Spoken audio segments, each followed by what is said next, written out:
जय श्री राधे जय श्री कृष्ण। श्रीमद् भगवत गीता अध्याय 18 श्लोक नंबर 78। यत्र योगेश्वरः कृष्ण यत्र पार्थ धनुधरः तत्र श्री विजय भूति दूरवानिति मति ममः। अर्थात जहाँ योगेश्वर कृष्ण है और जहाँ परम धनुर्धर अर्जुन है, वहीं ऐश्वर्य, विजय, अलौकिक शक्ति तथा नीति भी निश्चित रूप से रहती है, ऐसा मेरा मत है। तात्पर्य समझेंगे। भगवत गीता का शुभारंभ धृतराष्ट्र की जिज्ञासा से हुआ। वह भीष्म, द्रोण तथा कर्ण जैसे महारथियों की सहायता से अपने पुत्रों की विजय के प्रति आशावान था। उसे आशा थी कि विजय उसके पक्ष में होगी, लेकिन युद्ध क्षेत्र के दृश्य का वर्णन करने के बाद संजय ने राजा से कहा, आप अपनी विजय की बात सोच रहे हैं, लेकिन मेरा मत है कि जहां कृष्ण तथा अर्जुन उपस्थित है, वहीं संपूर्ण श्री होगी। उसने प्रत्येक पुष्टि की कि धृतराष्ट्र को अपने पक्ष की विजय की आशा नहीं रखनी चाहिए। विजय तो अर्जुन के पक्ष की निश्चित है, क्योंकि उसमें कृष्ण है। श्री कृष्ण द्वारा अर्जुन के सारथी का पद स्वीकार करना एक ऐश्वर्य का प्रदर्शन था। कृष्ण समस्त ऐश्वर्यों से पूर्ण है और इनमें से वैराग्य एक है। ऐसे वैराग्य के भी अनेक उदाहरण प्राप्त है, क्योंकि कृष्ण वैराग्य के भी ईश्वर है। युद्ध तो वास्तव में दुर्योधन तथा युधिष्ठिर के बीच था। अर्जुन अपने ज्येष्ठ भ्राता युधिष्ठिर की ओर से लड़ रहा था। चूंकि कृष्ण तथा अर्जुन युधिष्ठिर की ओर थे, अतएव युधिष्ठिर की विजय ध्रुव थी।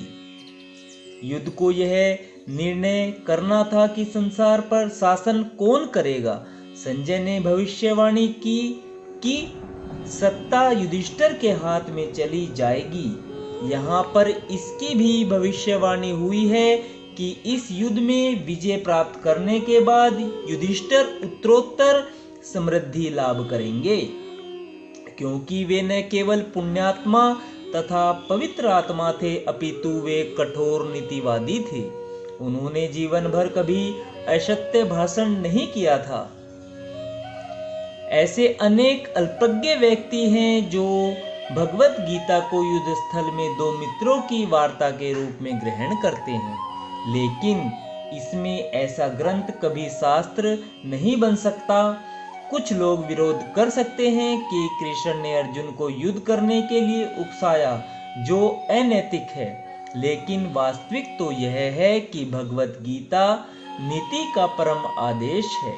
यह नीति विषयक आदेश 90 अध्याय के 34वें श्लोक में है। मन्मना भव मद्भक्तः। मन को कृष्ण का भक्त बनना चाहिए और सारे धर्मों का सार है कृष्ण की शरणागति। सर्वधर्मान् परित्यज्य मामेकं शरणं व्रज। भगवत गीता का आदेश धर्म तथा नीति की परम विधि है।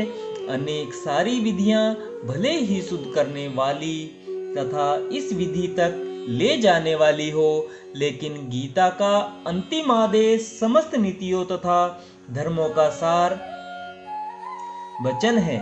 कृष्ण की शरण ग्रहण करो या कृष्ण को आत्मसमर्पण करो, यह 18वें अध्याय का मत है। भगवत गीता से हम यह समझ सकते हैं कि ज्ञान तथा ध्यान द्वारा अपनी अनुभूति एक विधि है, लेकिन कृष्ण की शरणागति सर्वोच्च सिद्धि है। यह भगवत गीता के उपदेशों का सार है। वर्णाश्रम धर्म के अनुसार अनुष्ठानों अर्थात कर्म कांड का मार्ग ज्ञान का गुह्य मार्ग हो सकता है,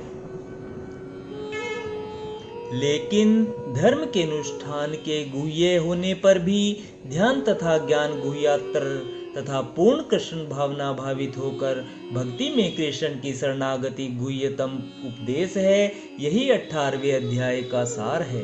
भगवत गीता की अन्य विशेषता यह है कि वास्तविक सत्य भगवान कृष्ण है।